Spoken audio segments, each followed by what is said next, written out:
Praise the Lord, dear brothers and sisters. யாத்திராகமம் 35வது அதிகாரம் 30-33 போன்ற வசனங்களை நம்ம படிக்கிறப்போ, மோசே இஸ்ரவேல் புத்திரரை நோக்கி ஊரின் குமாரனாகிய பெசேயேலை குறித்து இப்படியாக சொல்லுகிறார். பெசேயேலை தேவன் பெயர் சொல்லி அழைத்து தேவ ஆவியினால் அவரை நிரப்பி ஞானத்தையும் புத்தியும் அவருக்கு கொடுத்து அவர் செய்கிற சகல வேலைகளிலும் தேவ ஆவியினால அவரை நிரப்பினார் என்று மோசே அவரை குறித்து இப்படியாக சாட்சி சொல்லுகிறார். நம்ம வாழ்க்கையில அநேக காரியம் செய்கிறோம். ஆனா அது தேவ சித்தத்தினால, தேவ ஆவியினால நம்ம நிரப்பப்பட்டு செய்கிறோமா?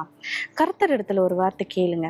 ஒரு விசை எப்படி நீர் பெசேயேலை நிரப்பினீரோ, அவரை சாட்சியாக எப்படி இஸ்ரவேல் புத்திரர் முன்பதாக நிப்பாட்டினீரோ, அப்படியாக என் வாழ்க்கையை மாற்றுங்க இயேசுவின் என்று அவர் இடத்துல கேளுங்க.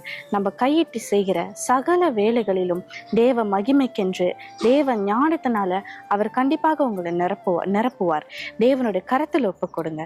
தேவன் உங்களை ஆசீர்வதித்து உங்களோடு கூட இருந்து சதா காலங்களிலும் உங்களை வழி நடத்துவார். தேங்க்யூ. God bless you.